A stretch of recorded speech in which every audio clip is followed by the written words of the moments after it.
Assalamualaikum warahmatullahi wabarakatuh. Assalamualaikum warahmatullahi wabarakatuh. Assalamualaikum warahmatullahi wabarakatuh. Kenalkan, nama saya Intan Melinda, NIM saya 2237073, Prodi Teknik Informatika.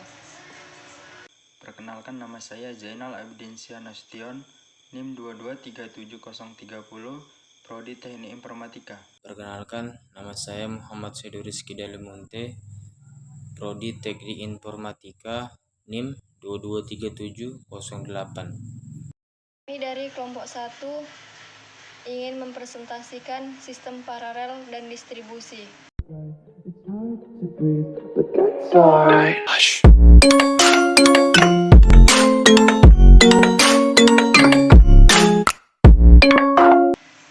Sistem paralel. Komputasi paralel adalah salah satu teknik melakukan komputasi secara bersamaan dengan pemanfaatan beberapa komputer secara bersamaan.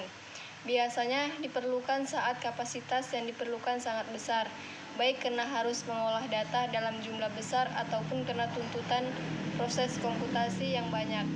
Untuk melakukan aneka jenis komputasi paralel ini diperlukan infrastruktur mesin paralel yang terdiri dari banyak komputer yang dihubungkan dengan jaringan dan mampu bekerja secara paralel untuk menyelesaikan satu masalah.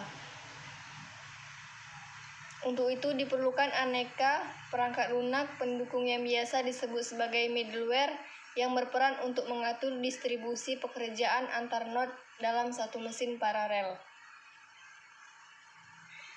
Sistem paralel merupakan salah satu teknologi paling menarik yang penting sejak ditemukannya komputer elektronik pada tahun 1940-an.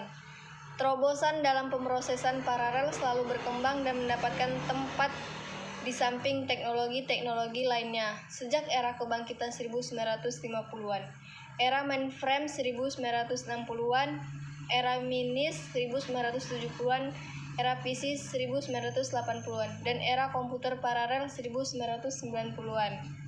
Dengan berbagai pengaruh atas perkembangan teknologi lainnya dan bagaimana teknologi ini mengubah persepsi terhadap komputer. Dapat dimengerti betapa pentingnya komputasi paralel itu. Inti dari komputasi paralel yaitu hardware, software, dan aplikasinya.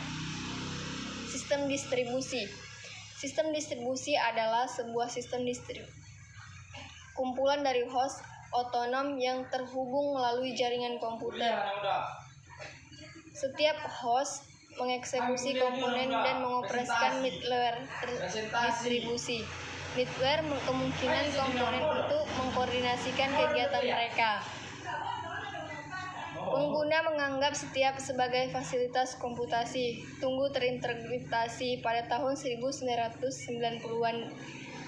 Distribusi middleware terkenal generik dengan layanan terdistribusi, mendukung protokol transportasi standar dan menyediakan standar API. Tersedia untuk beberapa hardware protokol tumpukan operasi sistem, misalnya DCI, COM, Corba, hasil untuk middleware, multimedia, komputasi, real-time, telekomunikasi, e-commerce, adaptif.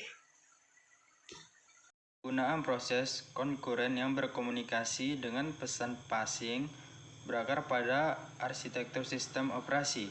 Dipelajari pada tahun 1960, sistem pertama didistribusikan secara luas adalah jaringan area lokal seperti Ethernet yang diciptakan pada tahun 1970.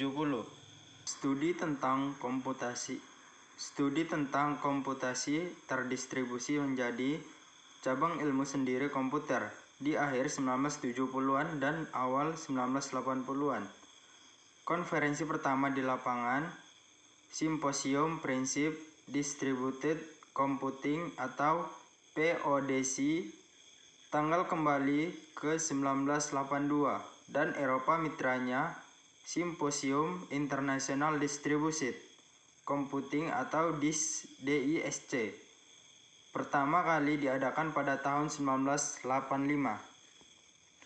Tujuan sistem distribusi yang pertama, openness atau keterbukaan Yang kedua, pitfalls atau perangkat. Yang ketiga, scalability atau skalabilitas.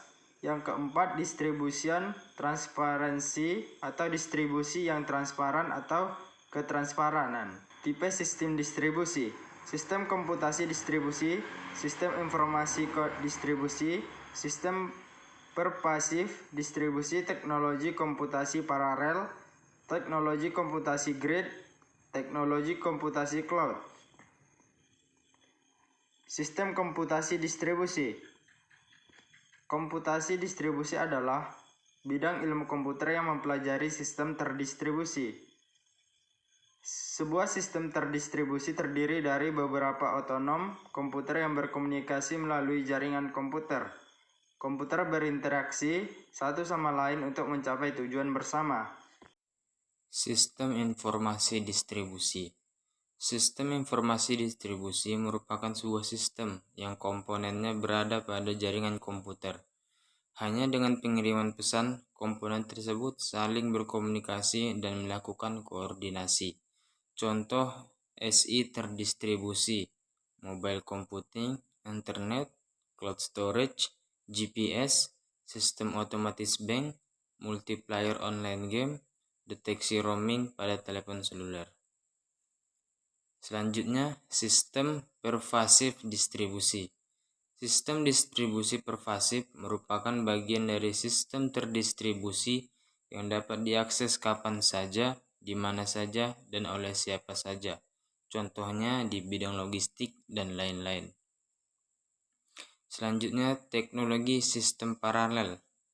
Sistem paralel adalah salah satu teknik melakukan komputasi secara bersamaan dengan memanfaatkan beberapa komputer independen secara bersamaan.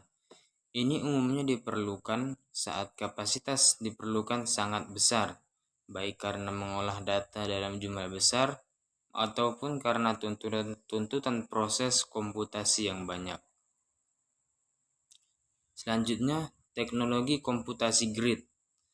Teknologi komputasi grid atau grid computing adalah kumpulan sumber daya komputer dari berbagai lokasi untuk mencapai tujuan bersama. Grid dapat dianggap sebagai sistem terdistribusi dengan beban kerja non-interaktif yang melibatkan sejumlah besar file. Selanjutnya dan sekaligus yang terakhir, teknologi komputasi cloud. Komputasi awan atau cloud computing adalah gabungan pemanfaatan teknologi komputer atau komputasi dan pengembangan berbasis internet atau awan. Cloud computing adalah suatu paradigma di mana informasi secara permanen tersimpan di server internet dan tersimpan secara sementara di komputer pengguna atau di komputer klien. Termasuk di dalamnya adalah desktop, komputer, tablet, notebook, komputer tembok, handheld, sensor-sensor, monitor, dan lain-lain. Mungkin cukup sekian yang dapat kami sampaikan. Kurang dan lebihnya kami mohon maaf. Wabillahi taufiq wal hidayah. Assalamualaikum warahmatullahi wabarakatuh.